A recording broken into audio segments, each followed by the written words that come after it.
അല്ല, അർജുന്റെ ബോഡി 72 ദിവസത്തെ ശേഷമാണ് കരയ്ക്ക് എത്തിയതും ആ ട്രക്കും കൂടെ ഉണ്ടായിരുന്നു. ഒരു മനുഷ്യന്റെ പോരാട്ടമായിരുന്നു ഇന്നലെ ബോഡി കിട്ടുമ്പോൾ. 72 ദിവസം മനാഫ് എന്ന് പറഞ്ഞ വ്യക്തി അവിടെ നിന്ന് ആ ബോഡി കരയ്ക്ക് എത്തിക്കുകയാണ്.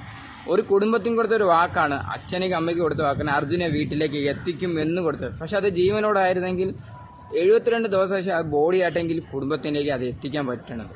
ഇനി 72 അല്ലെങ്കിൽ ഒരു 150 ദിവസമായിരുന്നാലും, ഇനി ഒരു 350 ദിവസമായിരുന്നാലും ശരി, ഇനി ഒരു 3 വർഷമായിരുന്നാലും മനാഫ് എന്ന് പറഞ്ഞ വ്യക്തി അവിടെ നിൽക്കും. കാരണം പുള്ളിയുടെ ആവശ്യം അതാണ്.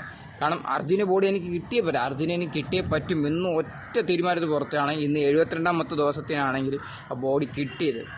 ഒന്നല്ല, ഒരുപാട് ആൾക്കാർ വന്നും പോയി, ഒരുപാട് കാര്യം പല രീതിയിലുള്ള ന്യൂസുകൾ വന്നു. പുള്ളി ചന്ദനം കടത്താണ്, പുള്ളി കള്ളക്കടത്താണൊക്കെ പല രീതിയിലുള്ള ബാഡ് കമൻ്റൊക്കെ വന്നു. പക്ഷെ പുള്ളി അതൊന്നും ഭാവിക്കാതെ സമയത്തിന് ഫുഡ് കഴിച്ചിട്ടുണ്ടെന്ന് പറയാറില്ല. പക്ഷെ പുള്ളി പോരാടി ഇന്ന് ആ വിജയം നേടുകയാണെങ്കിൽ പുള്ളിയുടെ